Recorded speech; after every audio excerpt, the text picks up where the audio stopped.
예배 시간이 되었으므로 다 같이 사도신경을 고백하여 오늘의 예배를 하나님께 올려드리도록 하겠습니다. 나는 전능하신 아버지 하나님 천지의 창조주를 믿습니다. 나는 그의 유일하신 아들 우리 주 예수 그리스도를 믿습니다. 그는 성령으로 잉태되어 동정녀 마리아에게서 나시고 본디오 빌라도에게 고난을 받아 십자가에 못 박혀 죽으시고 장사된 지 사흘 만에 죽은 자 가운데서 다시 살아나셨으며 하늘에 오르시어 전능하신 아버지 하나님 우편에 앉아 계시다가 거기로부터 살아있는 자와 죽은 자를 심판하러 오십니다. 나는 성령을 믿으며 거룩한 공교회와 성도의 교제와 죄를 용서받는 것과 몸의 부활과 영생을 믿습니다.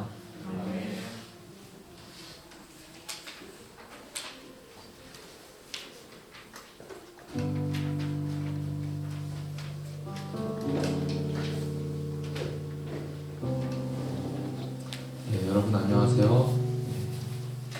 오늘도 이 자리에 주께서 주시는 마음으로 그리고 또 주의 계획하심으로 이 자리에 오신 여러분들을 환영하고 축복합니다.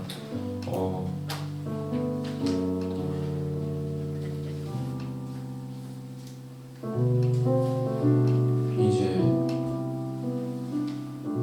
저 콘티를 짜면서 좀 들었던 생각 그리고 작년이죠. 2022년도 말쯤이 됐을 때부터 좀 들었던 생각 중에 하나는 영적 성장에 대한 부분이었습니다. 근데 이제 어떻게 그 담임 목사님이 송구영신 예배 때 해주신 그 설교 중에 한 부분도 성장에 대한 부분을 말씀을 하시더라고요.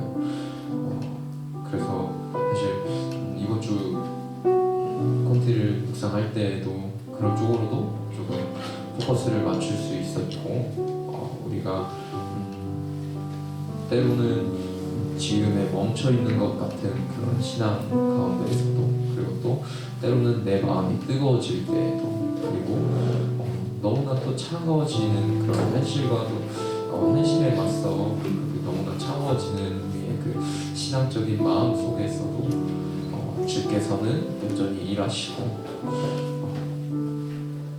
우리를 이끄시는 길로 인도할 때에 그럼에도 우리는 한 걸음 더 성장할 것이고 또한 본문은 아닐 수 있지만 행함이 없는 믿음은 죽은 믿음이다 라고 말했던 것처럼 이제는 우리의 신앙이 멈춰있다면 2023년도 우리의 그 계획 안에는 행함이 있는 우리가 한 걸음 더 나아갈 수 있는 나 자신을 위해서도 필요하겠지만 누군가를 위해서 한 걸음 더 뗄 수 있는 그러한 신앙을 가질 수 있었으면 그런 행함이 있는 신앙을 배워가셨으면 저 또한 그것을 소망하고 있고요. 그러한 2023년이 되길 바라고 또 우리가 예배를 드릴 때 조금 더 우리의 마음이 열리길 소망합니다. 또한 우리의 마음이 드려지길 소망합니다. 우리 함께 찬양하며 나갈 때에 우리의 마음을 좀 더 우리의 영과 진리를 다하여서 찬양하여 나갔으면 좋겠습니다.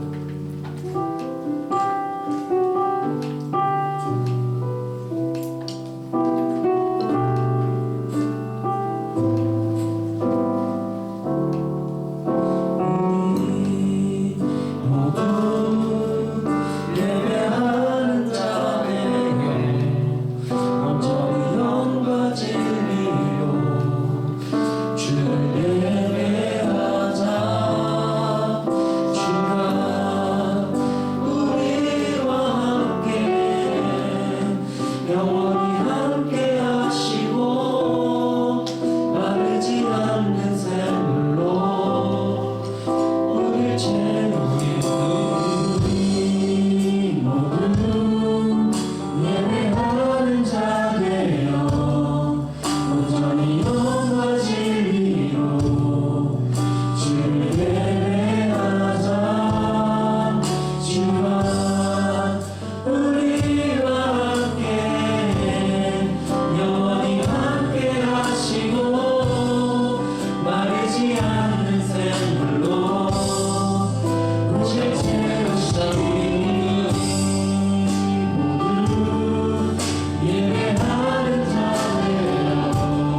이 시간에 잠시 기도하며 나갑시다. 이 시간에 우리의 마음이 열리길 소망합니다. 우리가 조금 더 말씀 가운데로, 찬양 가운데로, 하나님의 인도하심 가운데로 행하길 원합니다.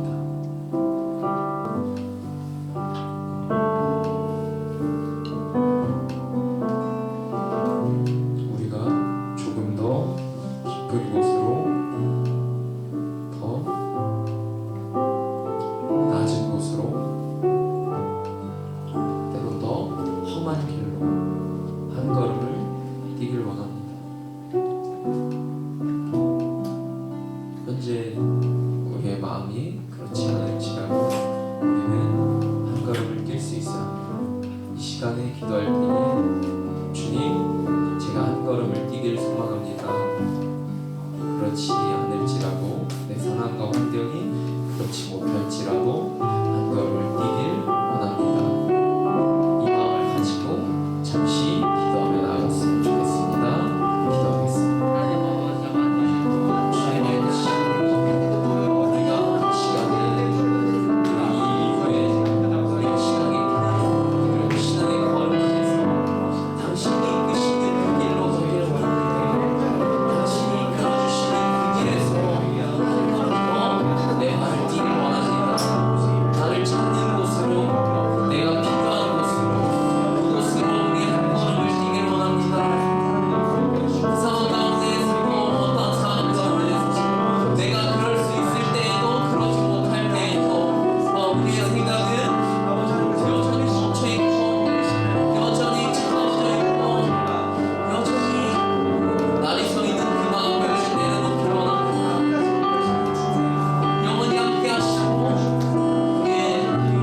시간에 저희가 고백할 찬양은 나는 사마리아 여인에게 말을 건다라는 찬양인데요.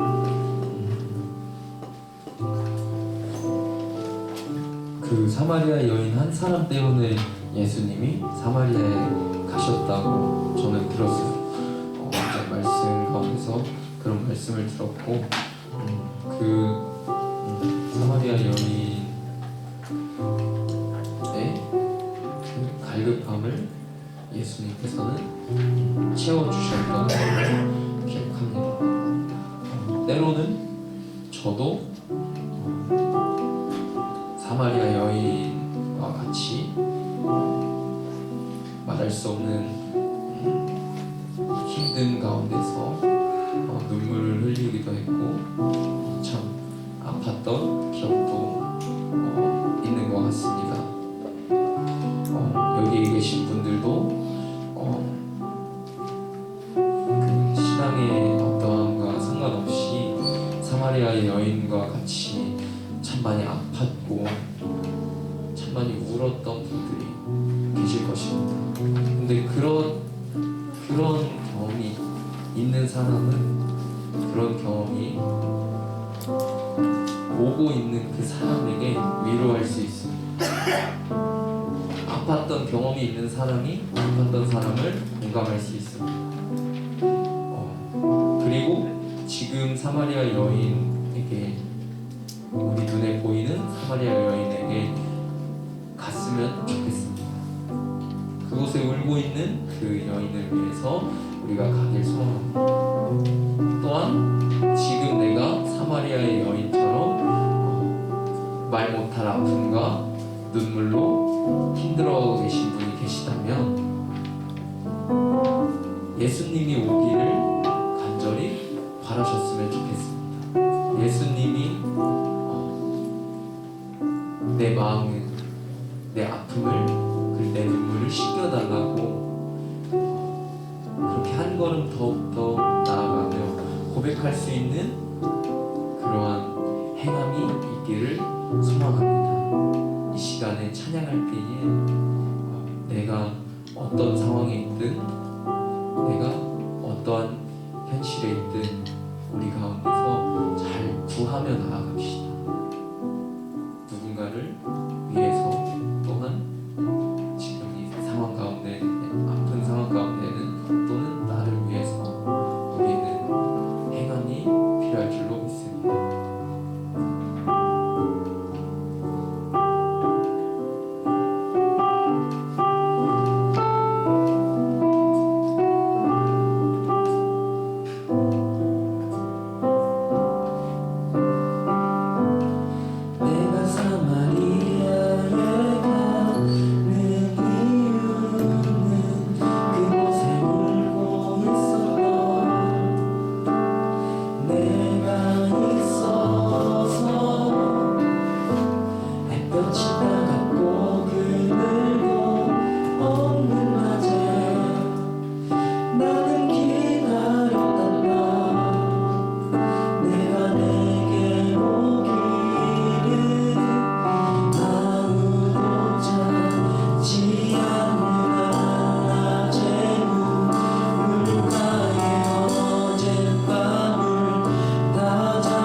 생명의 때에 곧 곤고한 날이 이르기 전에 창조주 하나님을 기억하라고 말씀하신 주님, 저희 청년들에게 주님을 아는 지혜와 말씀에 순종할 수 있는 귀한 믿음을 허락해 주심을 감사드립니다.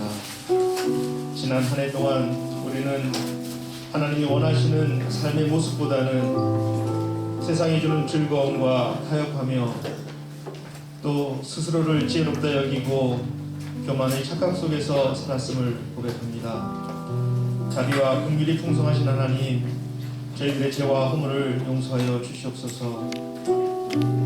청년부를 사랑하시는 주님, 모든 청년부 지체들의 삶 속에 성령 하나님 늘 동행해 주시고 하나님의 빛된 자녀로 살아가기에 부족함 없게 하여 주시옵소서. 무엇보다 우리의 생명의 주인이 하나님이심을 알게 하시며 주 예수 그리스도로 말미암아 아버지의 뜻에 순종하며 말씀을 쫓아서 살 수 있도록 믿음 더하여 주시기를 간절히 소망합니다. 각자의 삶 속에서 하나님의 신실하심과 긍휼하심을 쫓아 살게 하여 주시옵소서. 나와 함께 하시는 하나님을 느끼고 내 삶을 인도하시는 주님을 신뢰하며 나아가게 하여 주시옵소서. 공부하는 지체들에게는 지혜와 끈기와 인내를 허락하여 주시고 직장에서 일하는 청년들에게는 성실함과 부지런함 그리고 세상의 유혹에 담대히 맞서 싸울 수 있는 더욱더 강한 믿음을 허락하여 주시옵소서. 새롭게 시작된 2023년도 복음으로 회복되는 청년부 공동체가 되기를 소망합니다. 말씀을 사모하며 기도에 힘쓰고 모든 지체들이 협력하여 하나 되게 하시고 주님의 뜻 안에서 이 시대의 빛과 소금의 사명을 잘 감당하게 하시며 주님의 몸된 교회와 하나님 나라를 위하여 충성하는 주의 복된 자녀들이 되게 하여 주시옵소서.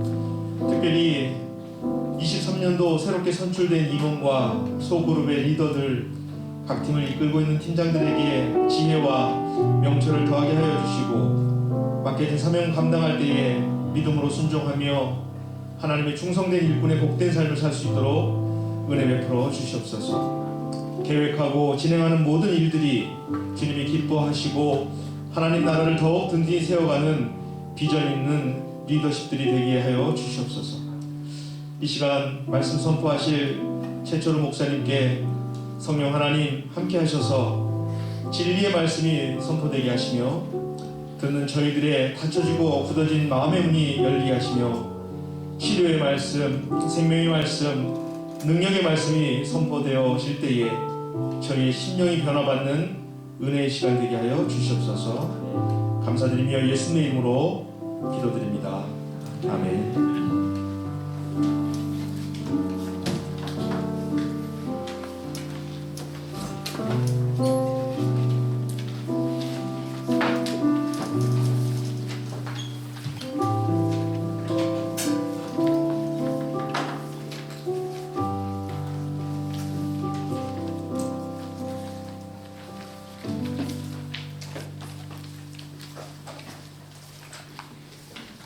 야고보서 3장 1절에서 18절까지의 말씀입니다. 이 시간 말씀을 경외하는 마음으로 다 같이 자리에서 일어서시겠습니다.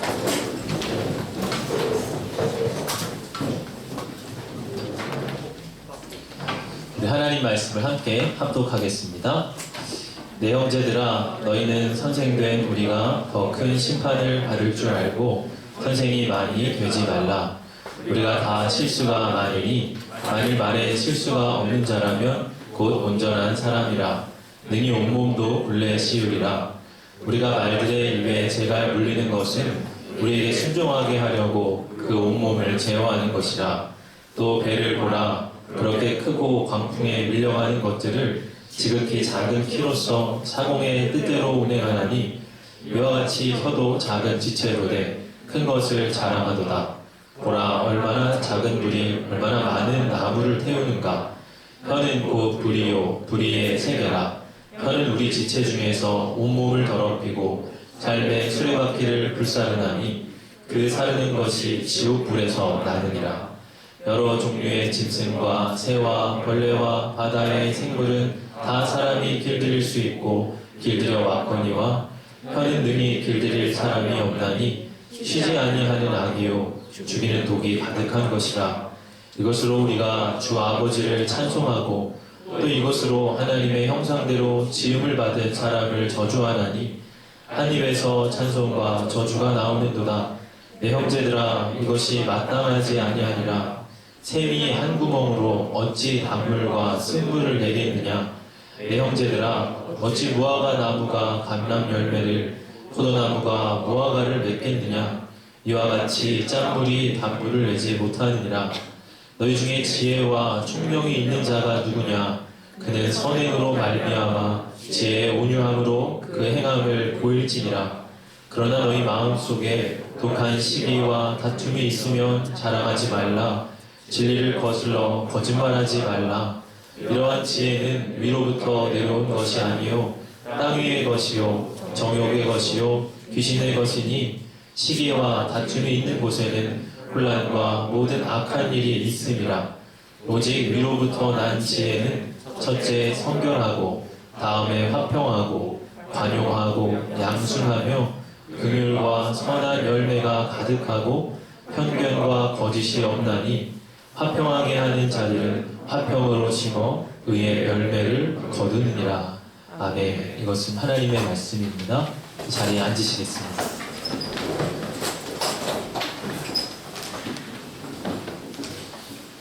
오늘 야고보는 말에 대하여 권면을 하고 있습니다.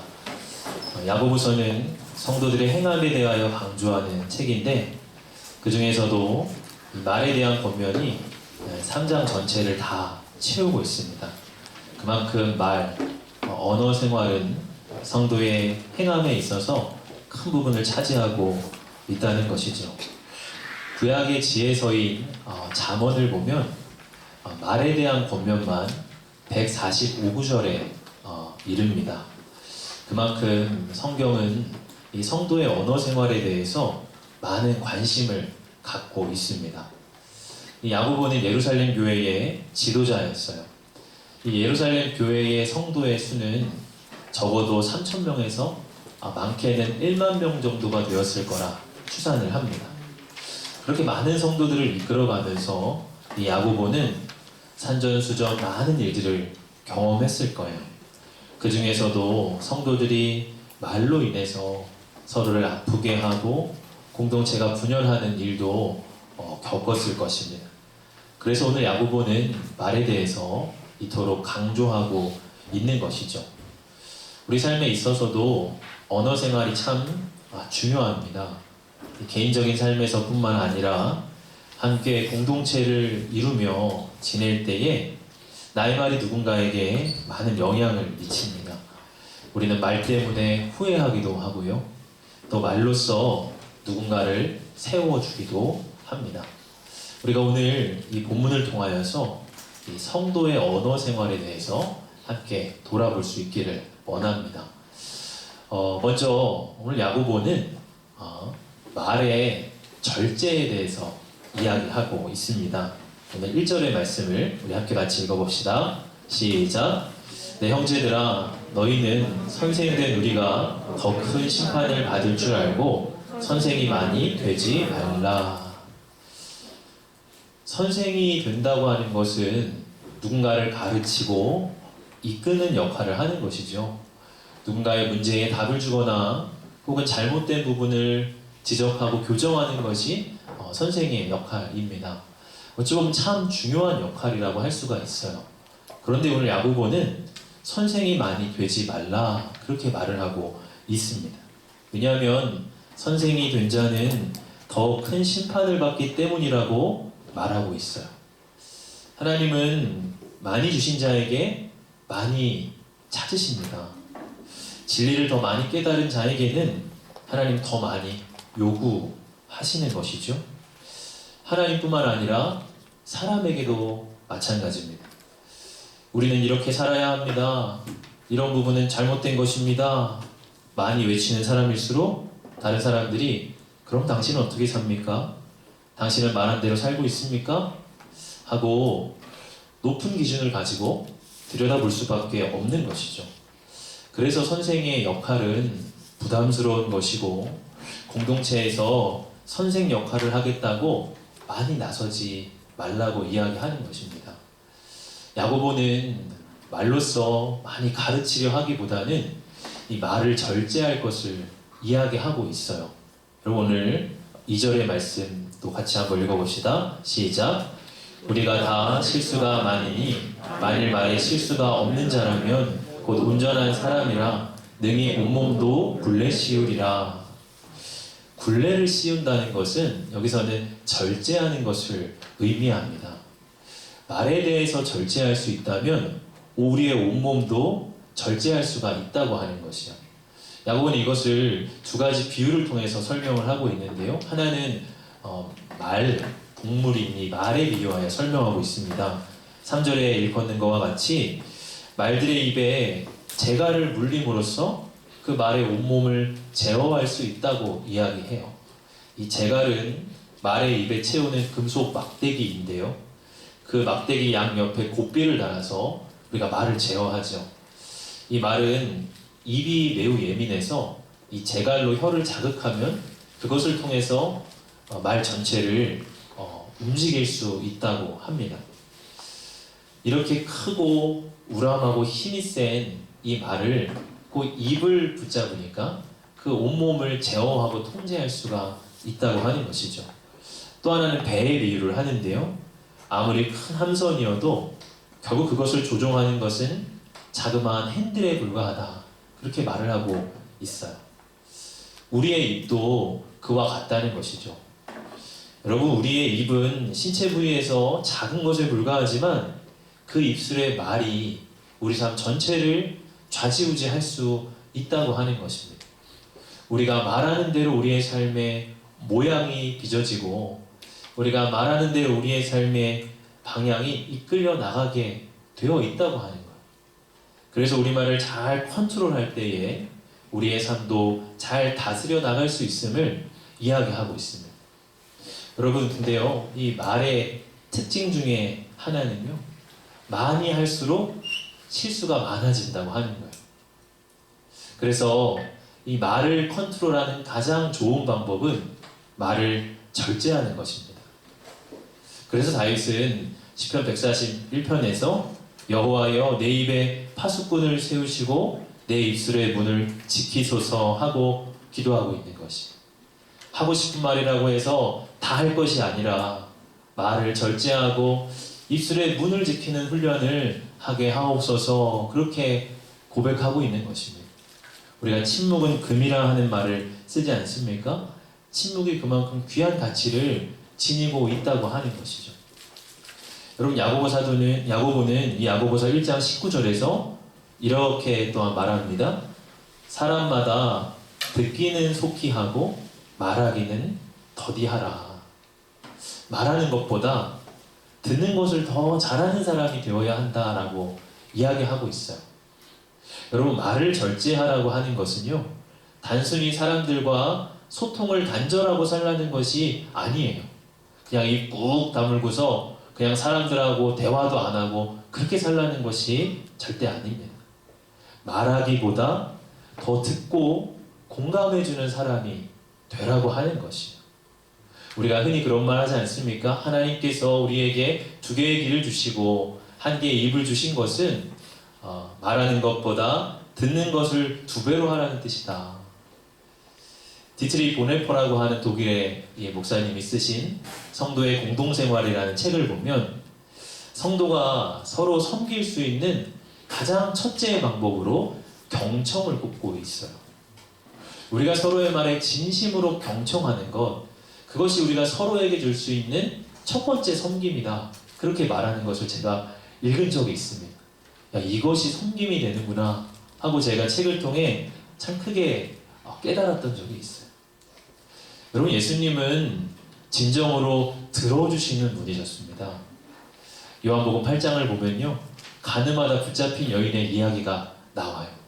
사람들이 이 여인을 붙잡고 와서 예수님 앞에서 이러쿵저러쿵 이 여인을 막 이야기합니다. 그때 예수님께서 땅에 무언가를 막 적으세요. 그것은 무엇이냐면 그냥 사람들이 하는 지금 그 이야기들을 다 묵묵히 들어주신 것이. 예수님은 또한 이 가늠하다 붙잡힌 여인에게도 이러쿵저러쿵 가르치지 않으세요. 왜 그렇게 했어? 너의 문제는 이런 점이야. 너 이걸 고쳐봐. 너 어떻게 하려고 그러면 큰일 난다. 그런 이야기 하지 않으셨어요. 요한복음 8장 11절을 보면요, 나도 너를 정죄하지 아니하노니 가서 다시는 죄를 범하지 말라 하시니라. 예수님 이 말씀 딱 한마디 하십니다. 여러분, 우리의 가장 탁월한 선생님이신 예수님은 사실 말을 많이 하시는 분이 아니셨어요. 그보다 듣기를 더 잘하시는 분이셨어요. 사람들의 이야기를 들어주고 공감해주고 아파해주는 것이 예수님의 모습이었어요. 여러분, 우리가 대화를 하다 보면 상대방에게서 어떤 틀린 부분이 보일 때가 있어요. 그러다 보면 그것을 막 가르쳐주고 싶습니다. 그 부분을 딱 꼬집어서 이야기해주고 싶고, 내가 그 맞는 방향성을 제시해주고 싶어요. 그건 참 좋은 마음이죠. 그런데 그러한 말이 이 상대의 처지를 충분히 헤아리지 못하는 말이 될 수가 있습니다. 저도 선생의 역할을 하는 사람으로서 우리 청년들과 대화할 때만큼은 내가 가르치기보다는 더 많이 들어야겠다, 그런 생각을 제가 많이 합니다. 뭐 생각처럼 잘 되어지지 않아요. 대화할 때마다 그 생각을 제가 하는 것 같아요. 오늘은 내가 말을 많이 해서 가르치기보다 들어야지. 듣는 척만 하는 것 아니라 진짜 좀 들어야지. 그런 다짐을 하면서 우리 청원들과 대화를 할 때가 많이 있어요. 여러분, 우리가 교회 안에서 나눔을 할 때, 소그룹 나눔을 할 때도 진심으로 들어주는 사람이 되었으면 좋겠습니다. 내 말만 실컷 하고 남이 이야기할 때는 딴 생각하는 사람이 아니라 말은 절반으로 줄이고 공감은 2배로 하는 그러한 사람 되었으면 좋겠습니다. 사실 여러분, 우리가 말로 누군가 가르친다고 해서 잘 듣지 않더라고요. 말로 내가 막 이야기하는데 이 사람은 그 중에 10%, 20% 정도 들을까요? 우리가 말로 가르치는 선생이 되기보다는 들어주는 사람, 또 우리의 말을 절제하고 그 앞에 그 이야기를 들어줄 수 있는 사람 되기를 바랍니다. 그러면 여러분, 우리 주변에 사람이 많아질 거예요. 찾아와서 자기의 아픔을, 자기의 문제를 나누는 사람들이 더 많아질 것입니다. 이렇게 야고보는 우리에게 이 말의 절제함에 대해서 이야기를 하고요. 그 다음으로는 이 말의 파괴성에 대해서 경고하고 있어요. 여러분, 오늘 5절과 6절의 말씀입니다. 제가 한번 읽어볼게요. 이와 같이 혀도 작은 지체로 돼 큰 것을 자랑하도다. 보라, 얼마나 작은 불이 얼마나 많은 나무를 태우는가. 혀는 곧 불이요, 불의의 세계라. 혀는 우리 지체 중에서 온몸을 더럽히고 삶의 수레바퀴를 불사르다니 그 사르는 것이 지옥불에서 나느니라. 여러분, 혀를 불에 비유하고 있어요. 여러분, 작은 불이 살림 전체를 태우지 않습니까? 그런 것처럼 혀도 우리의 온몸을 더럽히고 삶의 수레바퀴를 불사를 수 있다고 하는 것입니다. 작은 말 한마디로 시비가 붙었는데 그것으로 큰 싸움으로 번지는 것을 우리가 얼마나 자주 목격합니까? 온라인상에서는 어떤 특정인에 대한 언어폭력으로 결국 그 사람의 삶의 수레바퀴가 불살라지는 것을 우리는 또 보아왔어요. 어떤 사람은 어릴 적에 선생님으로부터 혹은 부모님으로부터 들었던 그 한마디가 비수처럼 박혀서 그것이 평생의 트라우마로 남는 사람도 있습니다. 우리가 이런 말의 파괴성을 인식해야 한다고 하는 거예요. 무심코 던진 돌에 개구리는 맞아 죽는다라는 말이 있는 것처럼 내가 무심코 던진 어떤 말이 누군가를 죽이는 말이 될 수 있음을 명심하라고 하는 것이, 말이 그만큼 무서운 것이라 그렇게 이야기하고 있습니다. 그런데 여러분, 이 말의 파괴성에도 불구하고 이 말의 어려운 점은요, 이 말을 길들이기가 참 쉽지 않다고 하는 것입니다. 여러분, 7절과 8절입니다. 우리 한번 같이 읽어볼까요? 시작! 여러 종류의 짐승과 새와 벌레와 바다의 생물은 다 차라리 길들일 수 있고 길들여 왔거니와 혀는 능히 길들일 사람이 없나니 쉬지 아니하는 악이요 죽이는 독이 가득한 것이라.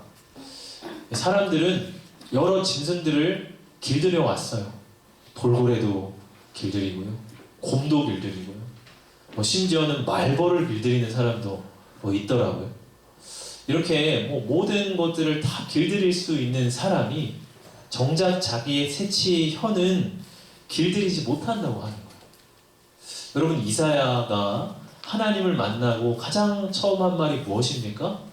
나는 입술이 부정한 자입니다. 그렇게 고백하지 않았습니까?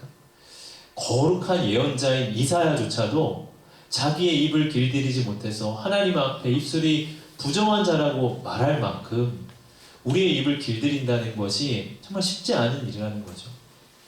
하나님을 예배한다고 하는 우리 그리스도인들도 이 입을 길들이기가 참 어려운 것은 마찬가지입니다. 여러분, 9절과 10절의 말씀에 이러한 말씀이 있습니다.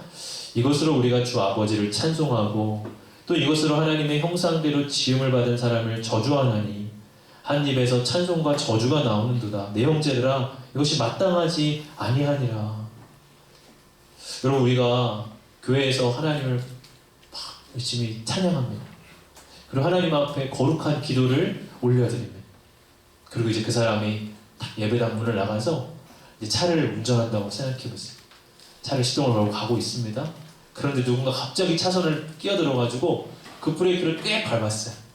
근데 그 순간 그 사람의 입에서 아유, 저걸 정말 진짜 어떻게 저거를 살려 말을 어떻게 하면서 막 입에서 거친 말들이 막 쏟아진다고 생각해보세요. 우리가 그런 사람을 옆에서 이렇게 함께 동행했다고 생각해보세요. 이 사람 예배당에서는 막 주님 하다가 운전할 때는 막 쏟아버리면 우리가 그 사람 보기 어떨까요? 정말 이상하다고 여겨지겠죠. 지금 야고보가 그 이야기를 하는 거예요. 이것이 마땅하지 않다는 거예요. 그럼에도 불구하고 이런 참 우스꽝스러운 모습이 우리 그리스도인들 안에 있다고 하는 것입니다. 여러분, 우리의 모습은 어떻습니까? 하나님을 찬양하는 우리의 입술에서 형제를 비방하고 저주하는 말들이, 고약한 말들이 흘러나오지는 않는지 여러분, 우리가 한번 돌아봐야 한다는 거예요. 입을 길들이기가 어려운 이유는요, 그것이 입술의 문제가 아니라 마음의 문제이기 때문입니다. 여러분, 우리의 입을 길들이기 위해서는요, 우리의 마음을 바꿔야 돼요. 여러분, 11절의 말씀이 그 이야기를 하고 있습니다. 11절을 제가 읽어보면 샘이 한 구멍으로 어찌 단물과 쓴물을 내겠느냐. 여러분, 샘이 무엇인가요? 물이 흘러나오는 근원이죠. 여러분, 우리의 마음에도 샘이 있습니다. 그 마음의 샘에서 분노가 흘러나오기도 하고 혹은 기쁨이 흘러나오기도 합니다. 마음의 샘이 어떠냐에 따라서 사실 우리의 언어가 달라지는 거예요. 우리의 언어가 바뀌기 위해서는 그 입자체를 길들이려 하기보다는 우리 마음의 샘을 정결하게 해야 된다는 거예요. 마음의 샘이 정결해지면 그 마음에서 흘러나오는 입술의 말도 정결해지고 선한 말이 흘러나오게 되어 있습니다. 출애굽기 15장을 보면요, 모세가 홍해를 건너고 이 마라라고 하는 곳에 도착하는 이야기가 나오죠. 이 마라는 쓰다라고 하는 뜻을 가지고 있습니다. 이 마라는 당시에 쓴물이 흘러나왔던 이 샘의 이름을 일컬어요. 홍해를 건너온 백성들 너무나 목이 말라서 마라의 당도에서 물을 마시려고 하는데 너무 쓴물이어서 마실 수가 없는 거예요. 너무 좌절하고 있을 때 모세가 하나님 앞에 기도합니다. 그때 하나님이 한 나무를 가리키세요. 그 나무를 던져라. 모세가 그 말씀대로 나무를 이 마라의 쓴물에 던졌습니다. 그러자 이 쓴물이 단물로 바뀌어지는 일이 나타납니다. 이 교부들은요, 전통적으로 이 본문에서 이 나무라고 하는 것이 십자가를 상징하는 것이라고 해석해 왔어요. 십자가가 우리의 삶에 던져질 때, 십자가가 우리의 삶에 들어올 때 쓴물만이 나타난 우리의 마음의 샘이 단물의 샘으로 바뀌어진다고 하는 것이. 여러분, 예수님이 나의 죄를 용서하시고 내 마음을 정결케 하시는 그 십자가의 은혜를 자주 묵상해 보십시오. 예수님이 나를 위해서 얼마나 큰 대가를 치르셨는지, 또 지금도 얼마나 한없는 사랑으로 나를 계속 품고 계시는지를 한번 자주 기억해 보십시오. 그럴 때 우리의 마음에 샘이 바뀌어져요. 그때 우리의 마음이 정결해져요. 그때 우리의 마음의 샘에서 하나님을 향한 찬양, 감사, 기쁨의 언어가 흘러나오게 돼요. 그때 우리의 마음의 샘에서 다른 이를 향한 파괴적인 말이 아니라 축복하는 말, 칭찬하는 말, 세워주는 말이 흘러나오게 되는 것입니다. 십자가의 은혜가 그것을 우리로 가능케 하는 거예요. 여러분, 이 말이 파괴적인 것만큼 말은 또한 생산적이기도 합니다. 칭찬은 고래도 춤추게 한다. 그런 말 있잖아요. 그런 것처럼 우리가 누군가를 높여주고 인정해주는 말은요, 그 사람을 살리는 말이 되어져요. 제가 집사님 한 분을 신방을 했는데, 그 집사님이 이전에는 이 남편의 그 이름을 자기 핸드폰에 저장해 놓을 때 원수 이렇게 해놨대요. 이분이 이제 이 남편분이 예수도 안 믿는 왜 불교를 믿는 분이에요. 근데 이 이름을 근래에 하나님의 큰아들 이렇게 바꿨다는 거예요. 이제 자기 첫째 아들이 하나님의 아들 이렇게 저장이 돼 있고, 딸이 하나님의 딸 이렇게 저장돼 있어서 원수 이 남편을 하나님의 큰아들 이렇게 저장해놨다는. 이 남편이 불교 믿는 분이에요.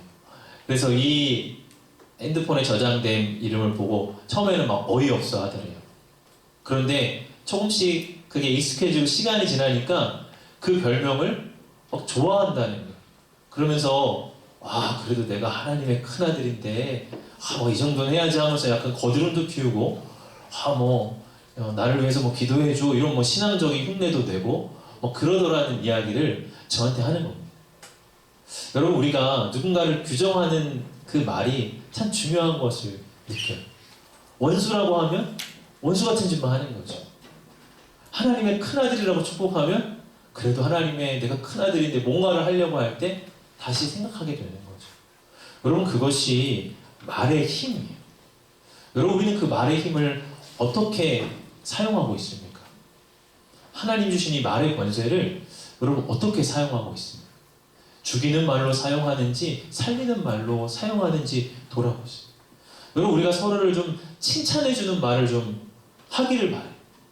서로에게 상처 주는 말을 좀 지양하기를 원해요. 여러분, 처음에는 어색할 수 있어요. 상처 주는 말이 더 편하고 좋을 수 있습니다. 근데 칭찬하는 말 어색하더라도 내 입에 자꾸 붙게 해보세요. 그러다 보면 그것이 나의 언어 생활이 되고, 그러다 보면 그것이 나의 성품이 됩니다. 여러분, 우리가 말로써 누군가를 파괴하고 아프게 하는 일이 없기를 바랍니다. 우리 공동체 안에서, 적어도 이 신앙 공동체 안에서는 말로 인해 내 마음이 기쁘고 행복하고, 누군가의 말이 집에 돌아가서도 자꾸 묵상이 되고 생각이 되고, 그 묵상될 때 상처받는 게 아니라 기분이 좋고 행복해지는 그런 말의 힘이, 권세가 우리 공동체 안에 흐르기를 원해요. 그럼 마지막으로 이 야고보는 우리에게 지혜로운 말을 할 것을 이야기하고 있습니다. 오늘 13절의 말씀인데요. 우리 13절 같이 한번 읽어봅시다. 시작. 너희 중에 지혜와 총명 있는 자가 누구냐? 그는 선행으로 말미암아 지혜로 위함으로 그 행함을 보일지니라. 야고보는 지혜를 이야기하는데요. 그런데 야고보는 지혜를 말하면서 위로부터 온 지혜와 이 땅 위의 지혜를 구분을 하고 있습니다. 15절의 말씀을 보면요, 이러한 지혜는 위로부터 내려온 것이 아니요 땅 위의 것이요 정욕의 것이요 귀신의 것이니, 이렇게 말하고 있어요. 위로부터 내려오는 지혜, 즉 하늘의 지혜가 있는 반면 이 땅 위의 지혜가 또한 있다라고 말하고 있는 것이죠. 여러분 우리가 TV 토론 프로그램을 가끔 볼 때가 있습니다. 거기에 나오는 사람들이 말을 얼마나 잘합니까?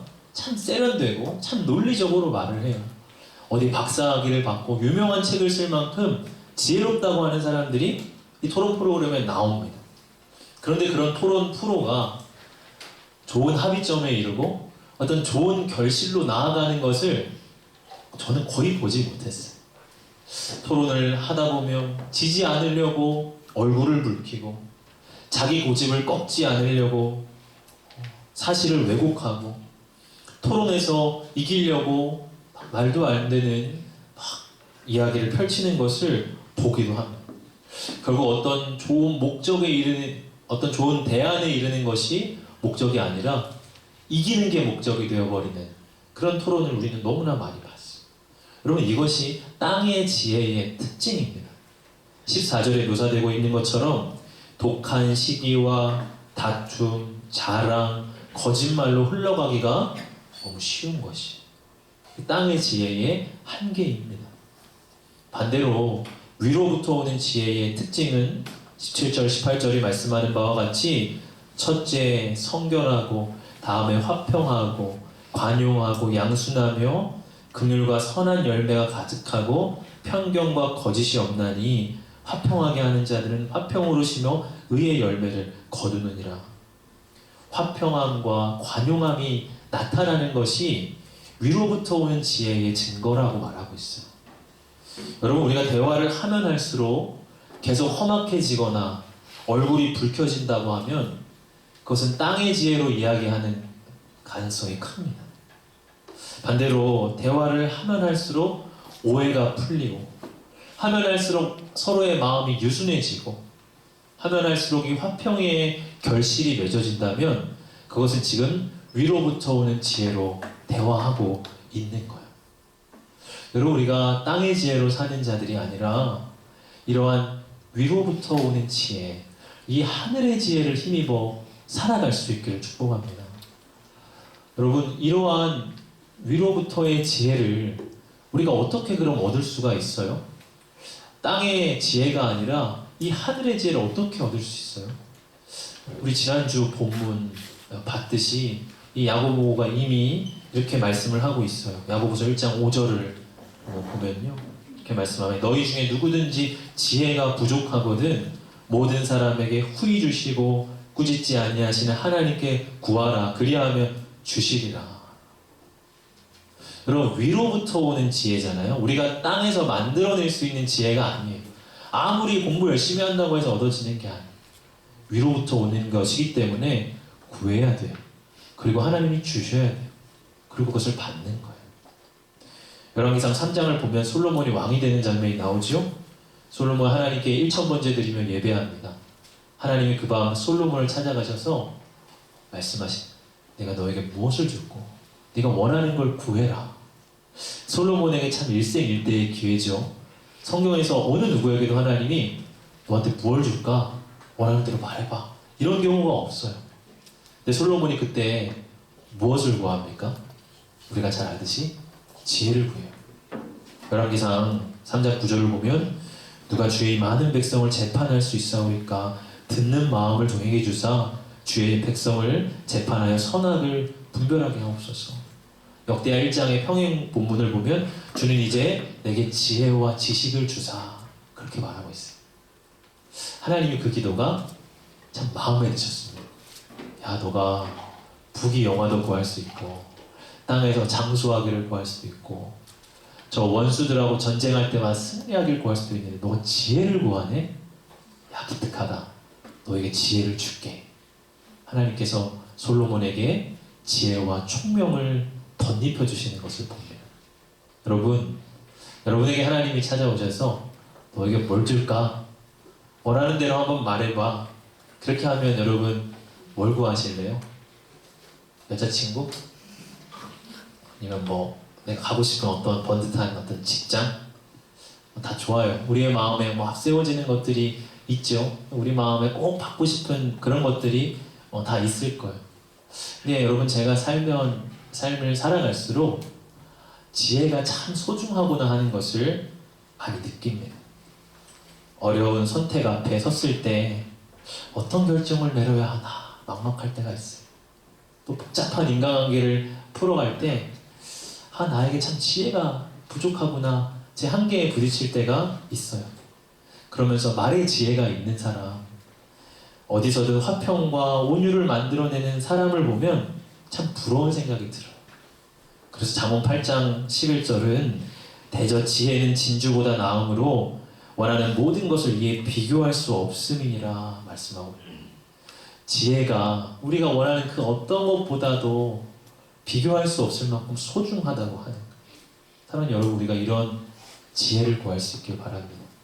땅의 지혜가 아니라 위로부터 오는 지혜를 우리가 덧입기를 원합니다.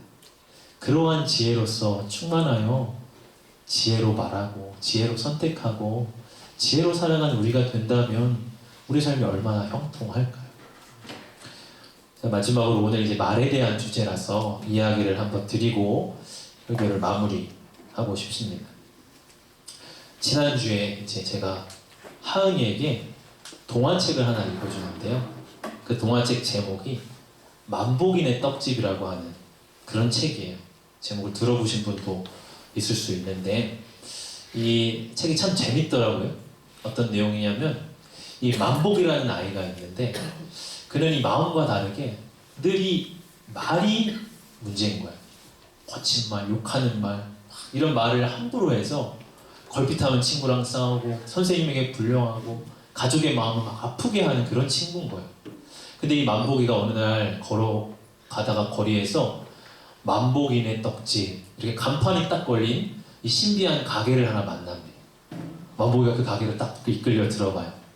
거기에 이렇게 각양의 떡이 진열되어 있는데 이 떡의 이름이 참 재밌어요. 어떤 떡들이 있냐면 입에 척 들러붙어 말을 못하게 되는 찹쌀떡, 달콤한 말이 술술 나오는 꿀떡, 다른 사람 생각이 쑥떡쑥떡 들리는 쑥떡, 뭐 이런 떡들이 있는 거예요. 만복이가 이게 뭐지? 하면서 그 중에 찹쌀떡 하나를 이제 딱 먹어요. 그리고 이제 학교를 가게 되는데요. 정말 그 찹쌀떡이 입에 척 달라붙어가지고 한마디 말도 못하는 거예요. 그런데 신기한 거는 이 만복이는 그날 하루 종일 그냥 아무 말도 안 했을 뿐인데 주변에 친구들이 막 붙는 거예요.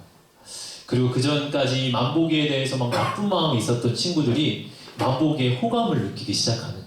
그냥 말만 안 했을 뿐인데 다음날 가서 달콤한 말이 술술 나오는 술떡을 먹어요. 아니, 술떡이 아니죠. 꿀떡을 술떡도 있어요, 여러분. 술떡도 있어요. 꿀떡을 이제 먹고 학교를 갑니다.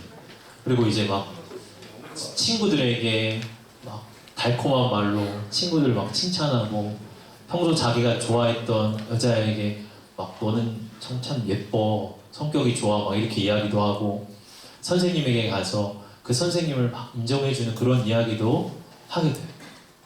또 그 다음에는 다른 사람 생각이 쑥떡쑥떡 들리는 쑥떡을 먹고 학교에 갔는데 막 상대방의 마음이 들리는 거예요.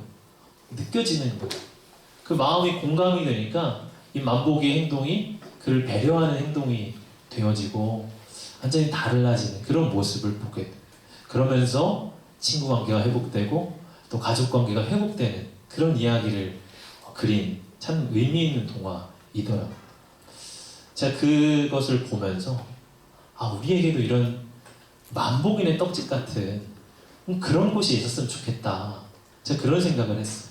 근데 그런 생각을 제가 하다가 어쩌면 우리는 이미 만복인의 떡집 같은 이 말씀의 떡집인 이 성경을 이미 우리가 갖고 있네 하는 생각을 제가 하게 되었습니다.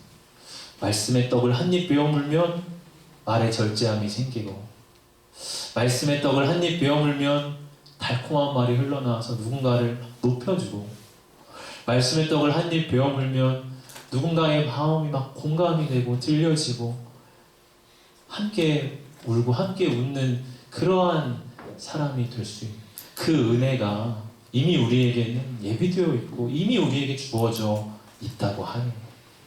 사랑하는 우리 청년 여러분, 오늘 우리의 언어 생활이 말씀으로 빚어져서 누군가를 살리고 세우는 말, 교회와 가정과 내 삶의 자리를 회복시키는 말, 그러한 성도의 언어 생활을 우리가 이어갈 수 있는 우리 모든 청년 지체들 되시기를 주의 이름으로 축복합니다. 제가 잠시 기도할게요. 기도할 때 찬양팀 나와주세요. 하나님, 말씀을 통하여 우리의 말이 얼마나 중요한지 깨닫습니다. 우리의 입술이 정결한 입술 되고 우리 마음의 샘이 정결한 샘 되어서 좋은 말, 귀한 말 흘러나오게 하여 주옵소서. 예수님 이름으로 기도합니다. 아멘. 이 시간 우리 찬양합시다.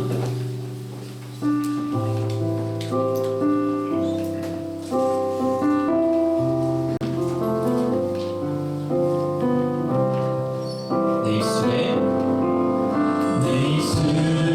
말과 나의 마음의 묵상이 주께 연락되기 원하네. 내 입술의 말과 나의 마음의 묵상이 주께 연락되기 원하네.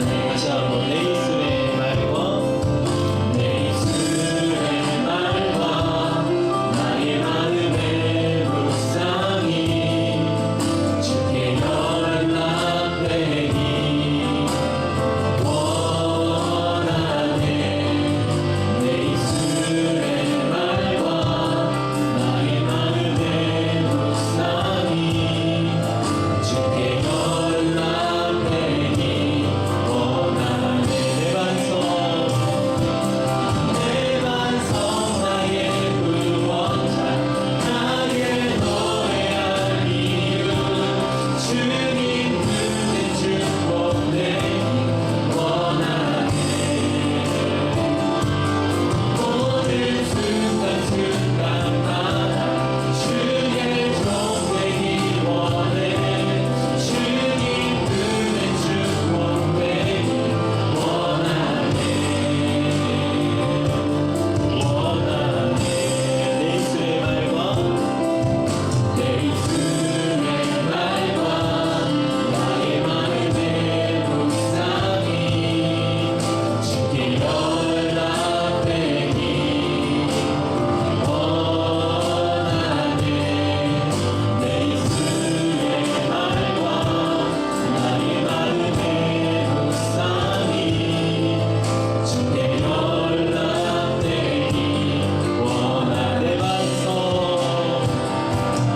내 반성 나의 구원자 나의 노래할 이유 주님 눈에 축복되기 원하네. 모든 순간순간마다 주의 종 되기 원해. 주님 눈에 축복되기 원하네. 원하네. 한번더 내 입술의 말과 내 입술의 말과 나의 마음의 묵상이 주께 연락되기 원하네. 내 입술의 말과 나의 마음의 묵상이 주께 연락되기 원하네. 이 시간 같이 함께 기도합시다. 여러분, 오늘 말씀을 통해서 여러분 각자에게 주시는 하나님의 음성은 무엇입니까? 오늘 이 설교를 통해서 주님이 지금 내 마음 가운데 개인적으로 주시는 메시지가 여러분 무엇입니까? 그것을 붙잡고 우리가 기도하기를 원합니다. 특별히 오늘 성도의 언어 생활에 대해서 우리가 말씀에 비추어 봤는데요. 우리의 언어 생활이 어떠했는가를 우리 한번 하나님 앞에 고백하며 비추어 봅시다. 짜증내는 말, 무기력한 말, 남을 향해 전혀 무관심한 말, 그렇게 나의 입술을 사용하고 있지는 않습니까? 말씀으로 세상을 창조하신 하나님은 우리 역시도 우리의 말로써 누군가를 살리고 세우고 좋은 것들을 이루며 선한 결실을 이루며 살아가기를 원하십니다. 이 시간 우리의 입술을 하나님 앞에 내어드립시다. 하나님, 나의 입술을 드립니다. 나의 입술이 남을 비방하고 원망하는 말이 아니라 하나님을 찬양하고 감사하고 기뻐하고 경축하고 칭찬하고 높여주는 말로, 그러한 입술로 나의 입술을 사용하여 주시옵소서. 우리 시간 말씀 기억하며 함께 같이 기도하겠습니다. 하나님 아버지, 감사합니다. 우리의 입술을 성결하시고 하나님 우리에게 말에 힘을 주시고 누군가를 말로써 살리고 세우는 자리로 우리를 불러주셨습니다. 하나님, 우리의 말과 우리의 입술을 주님 주장하여 주시옵소서. 이 시간 나의 입술이 주님께 연락되기를 원하고 하나님, 나의 입술을 주님 앞에 내어드립니다. 짜증내고 화를 내고 함부로 말하고 거친 말을 내뱉어서 하나님, 나의 입술에 주님 재단 숯불을 태워주셔서 나에게 정결케 되게 알려주시고 말씀을 나누고 하나님 기도하며 하나님 누군가를 위하여 진심으로 공감하는 하나님 그러한 마음의 힘을 하나님 모든 것을 하여 주시고 말의 지혜로서 하나님 살리고 세우는 자를 위하여 주시옵소서. 땅의 지혜로 말하고 행하는 자가 아니라 하나님이 주신 위로부터 오는 지혜를 통해 먹는 그 지혜로서 말하고 그 지혜로서 선택하며 살아가는 우리의 모든 지체를 위하여 주옵소서. 하나님, 우리 공동체 안에 사랑이 흐르고 화평이 흐르고 유순함이 흐르고 하나님 위로부터 오는 지혜의 모든 특징들이 우리 공동체 안에 나타나게 하여 주시옵소서. 주님 그렇게 일하여 주시며 감사합니다. 역사하여 주옵소서. 하나님, 이 시간 나의 입술을 주님께 내어 드립니다. 제단 숯불을 나의 입에 대어 내 입을 정결케 하여 주옵소서. 나의 입으로 원망하고 싸우고 불평하는 입술 되지 않게 하여 주시고 하나님 앞에 감사하고 예배하고 기도하는 입술, 누군가를 칭찬하고 살리고 세우며 말씀을 나누는 입술 되게 하여 주옵소서. 그래서 우리 청년부 안에 위로부터 오는 지혜의 특징들이 나타나게 하여 주시되 화평이 나타나게 하시고 유순함이 나타나게 하시고 온유함이 나타나게 하여 주시고 우리 공동체에 오는 모든 이들마다 말의 가시에 찔리는 것 아니라 그 말에 힘입어 힘을 얻고 소생케 되어지는 그런 아름다운 우리 신앙 공동체 우리 청년부 되게 하여 주옵소서. 주 앞에 귀한 예물을 올려드립니다. 주정 헌금으로 11조로 내어드립니다. 또 깨끗하지 못한 저의 마음을 아시고 정결하게 하시는 하나님 은혜의 능력에 감사드립니다. 모든 것의 주인 되신 하나님을 찬양합니다. 고백하는 예물이 있습니다. 또한 주 안에서 다시 살게 하시니 감사합니다. 그렇게 고백하는 감사의 예물이 있습니다. 하나님 귀한 이 고백들 받아주시고 우리 청년들이 구별하여 드린 이 예물을 복되게 하여 주옵소서. 삶 속에서 하나님의 복을 형통하게 누리며 물질이 주인 되는 것 아니라 하나님이 주인 되셔서 오직 하나님을 따라갈 때 하나님이 모든 것 채우시는 것들을 우리 청년들이 넉넉히 경험하게 하여 주옵소서. 감사를 드리며 예수님 이름으로 기도하옵나이다. 아멘. 네, 목사님의 설교 말씀대로 상대방을 가르치고 본인의 말만 하거나 상대방에게 상처 주는 말을 하는 것이 아니라 상대방의 말에 공감하고 또 경청할 줄 아는 상대방의 말에 칭찬할 줄 아는 청년부가 되기를 소망합니다. 권고하겠습니다. 네, 1월 캠페인은 말씀과 기도로 거룩한 청년부입니다. 하나님의 말씀과 하나님을 향한 기도가 우리의 삶을 바치는 기반이 되어 주님의 자녀로서의 정체성을 세워가며 거룩하게 구별된 삶을 살아가길 소망합니다. 다음으로 청년부 동계 수련회 광고입니다. 수련회 주제는 제대로 사는 자입니다. 날짜는 6월 2일부터 2월 4일까지 2박 3일간 진행됩니다. 장소는 강화 늘빛 수련관이고 청년 지체들이 수련회에 많이 참여하여 주민과의 깊은 교제가 되고 많은 은혜가 누리기를 소망합니다. 세 번째로 오늘은 소그룹 개편 모임이 있을 예정입니다. 일시는 1월 8일이고 오늘 4시 30분에 있으며 장소는 2층 세가족실입니다. 이날 리더분들께서는 소그룹 모임이 끝난 후 4시 반까지 2층 세가족실로 모여주시기 바랍니다. 네 번째로 신입생 환영회입니다. 일시는 1월 14일 토요일이고 시간은 낮 1시부터 진행될 예정이며 장소는 2층 위령부실인데 신입생 여러분들이 이 점 인지하고 계시면 되겠습니다. 이날도 신입생들은 깊은 교제와 나눔의 시간이 되었으면 좋겠습니다. 다섯 번째로는 경건에 관련 공지입니다. 일시는 매주 주일 1시고 장소는 마찬가지로 2층 세가족실에서 진행됩니다. 새해가 시작된 만큼 청년부 안에서 예배 전 함께 기도로 준비하는 마음이 자리 잡히길 원합니다. 금요철에 예배 청년부 특성이 있는데요. 일시는 1월 20일 금요일 시간은 8시 30분이고 장소는 2층 위령부실에서 연습할 예정입니다. 금요일 저녁에 시간 되시는 분들은 오셔서 같이 찬양함으로 주님께 영광 돌리는 시간이 되기를 소망합니다. 네, 다음 광고는 김주호 형제가 직접 나와서 광고해 주시면 되겠습니다.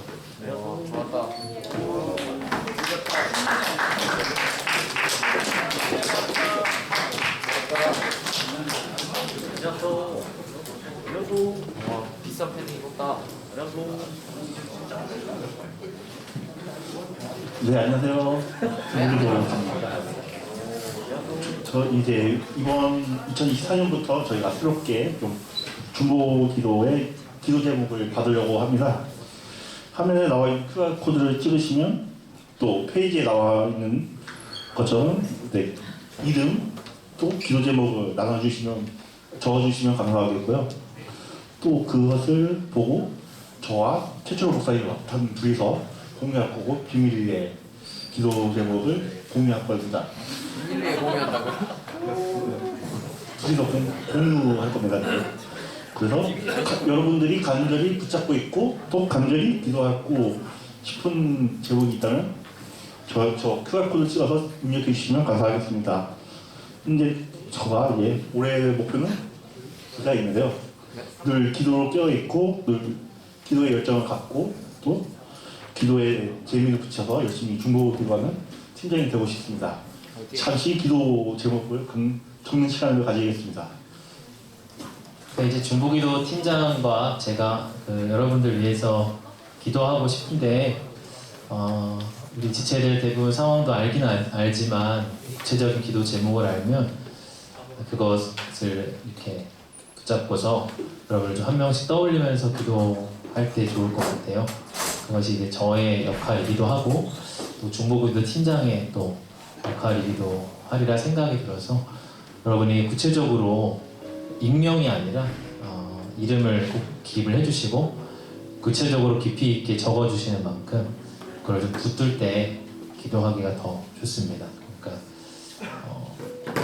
지금 적으실 수 있는 분들은 적어주시고 이게 너무 비밀인데 이런 거 걱정하지 말라는 의미에서 아마 우리 팀장님이 비밀리에 진행합니다 이렇게 안심을 시켜주신 것 같아요. 일단은 저와 중보기도 팀장님만 이거 붙잡고서 기도할 거고 혹여라도 이거 기도 본인도 붙잡고 기도하고 싶다 그런 마음이 표현하는 지체들이 있다면 그런 소수의 사람들과만 공유해서 기도할 거니까요. 중보기도 팀 모임에서 하는 거 아니에요. 그냥 정말 저희 개인 기도 시간, 팀장의 개인 기도 시간에 하는 기도 중보기도입니다. 그러니까 그렇게 아시고 적어주시면 되겠습니다. 1, 2분만 드릴 테니까 적어주세요.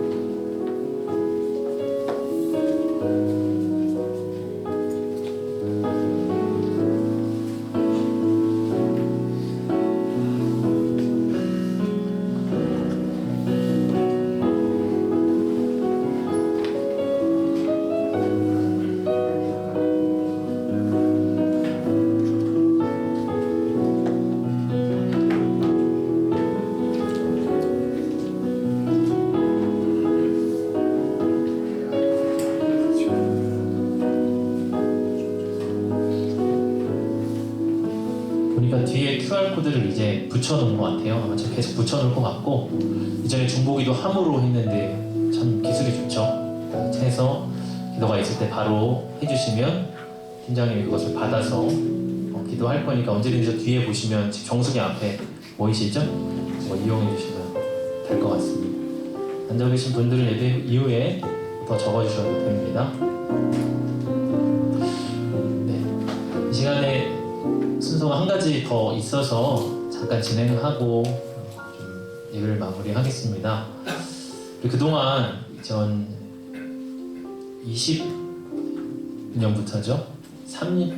20년, 21년, 22년 3년 동안 우리 청년부를 참 보이는 곳에서 보이지 않는 곳에서 귀하게 섬겨주신 분입니다.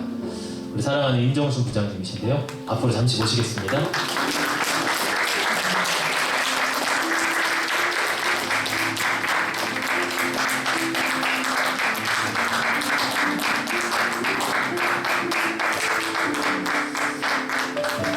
우리 부장님께서 코로나라고 하는 되게 힘든 기간에도 항상 신실하게 그 자리를 지켜주시고 보이지 않는 곳에서 굉장히 청년부를 위해서 애를 또 많이 써주셨습니다. 이제 아쉽게도 이제 3년 임기를 하시고 이제 또 다른 직책으로 우리 교회 안에서 또 섬기시게 되어서 이제 보내드려야 하게 이제 오셨거든요. 우리 부장님 3년 동안 함께 계셨는데요. 좀 소감과 혹시 우리 청년부에게 좀 남기고 싶으신 말씀이 있다면 잠깐 들어보는 시간을 갖겠습니다. 안녕하세요. 안녕하세요. 3년 시간이 너무 빨리 지나갔습니다. 사실 제가 여러분들 얼굴 개인을 다 기억을 하지 못하는 아쉬움이 있는 게 제가 시작한 2020년, 21년, 22년 3년 동안 지금까지도 진행 중인 게 마스크를 쓰고 있잖아요. 아는 우리 지체들 얼굴은 알지만 그렇지 못한 지체들 얼굴을 제가 또렷이 기억하지 못하고 가는 것이 좀 아쉽기도 합니다. 그렇지만 저도 이제 3년 동안 있으면서 우리 청년부를 위해서 기도를 했지만 반대로 제가 청년부 때문에 많은 열정을 좀 갖게 됐고 또 신앙에 대한 새로움을 또 갖게 된 그런 것도 있어요.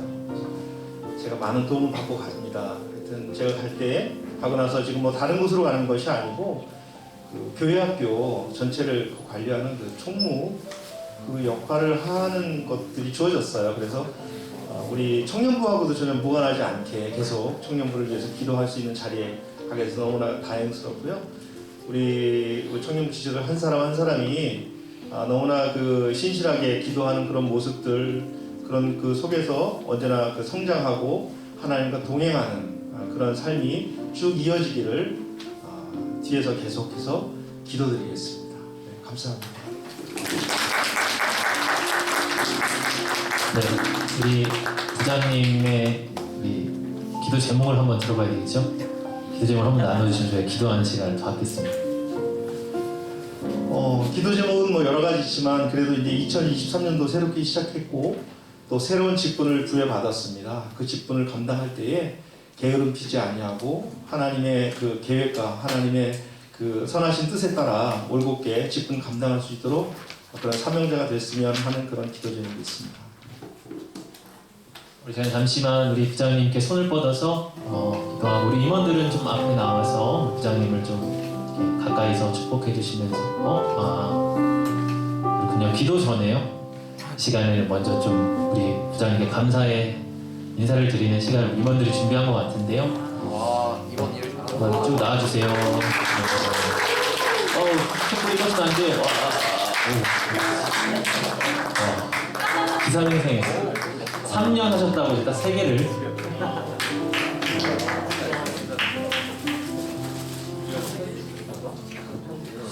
이 케이크를 갖고 나온 거 보니까 노래라도 불러야 될 것 같아요.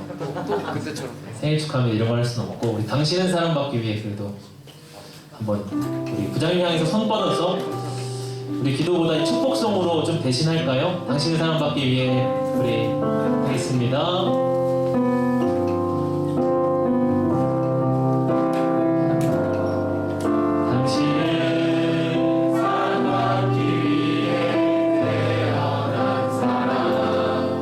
당신의 삶 속에서 그 사랑과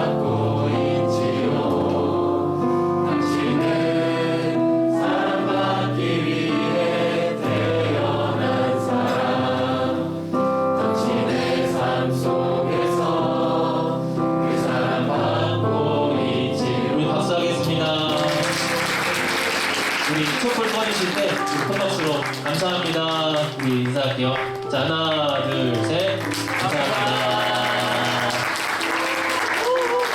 제가 대표로 잠시 기도하겠습니다.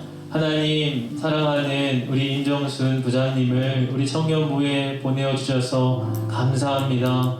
우리 집사님의 본을 통하여서 저희가 배운 바, 또 들은 바, 깨닫게 된 유익이 참 많음으로 인해 감사합니다. 우리 부장님 늘 신실하게 이곳에서 청년들과 소통하며 맡겨진 직분을 최선을 다해서 감당하는 것 주님이 기억하고 아시오니 우리 부장님의 삶을 주님께서 강하게 붙잡아 주시고 그 가정과 또 행하는 기업 위에 하나님의 형통함의 복을 덧입혀 주시옵소서. 가정이 평안케 하시고 또 직장이 안정되게 하여 주시고 가정 안의 모든 문제들마다 기도할 때 선하게 응답하신 하나님을 경험케 하여 주옵소서.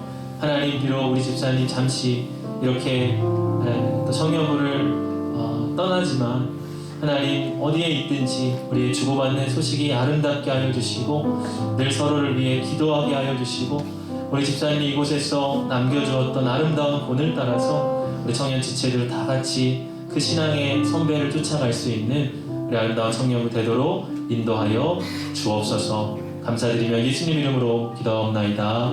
아멘. 다시 한번 박수로 감사드리겠습니다. 감사합니다.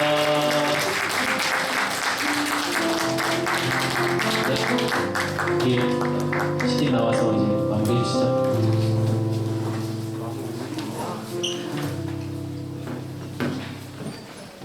네, 축복하겠습니다. 부장님 같은 네, 우리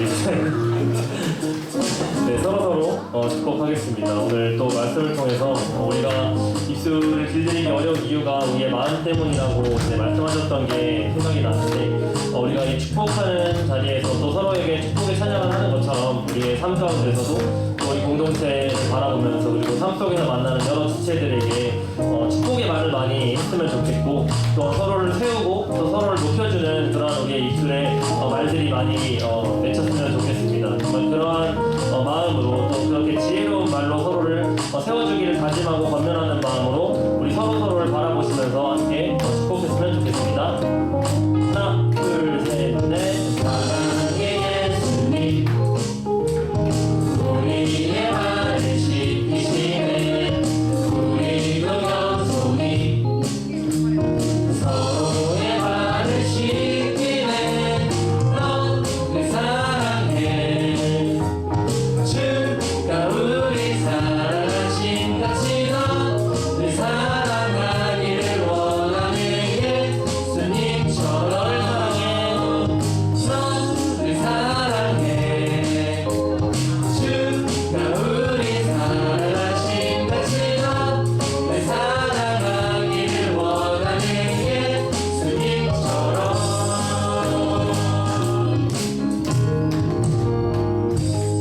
이제는 우리 주 예수 그리스도의 크신 은혜와 하나님 아버지의 무한하신 사랑하심과 성령의 교통하심이 오늘 성도의 언어 생활을 아름답게 갖고가기로 결단하고 소망하는 이 자리에 모인 모든 주의 백성들의 머리 위에와 저들의 삶과 가정 위에 일터와 학업 위에 준비하고 계획해가는 모든 일들 위에 이제로부터 영원까지 함께 하시기를 간절히 축원하옵나이다.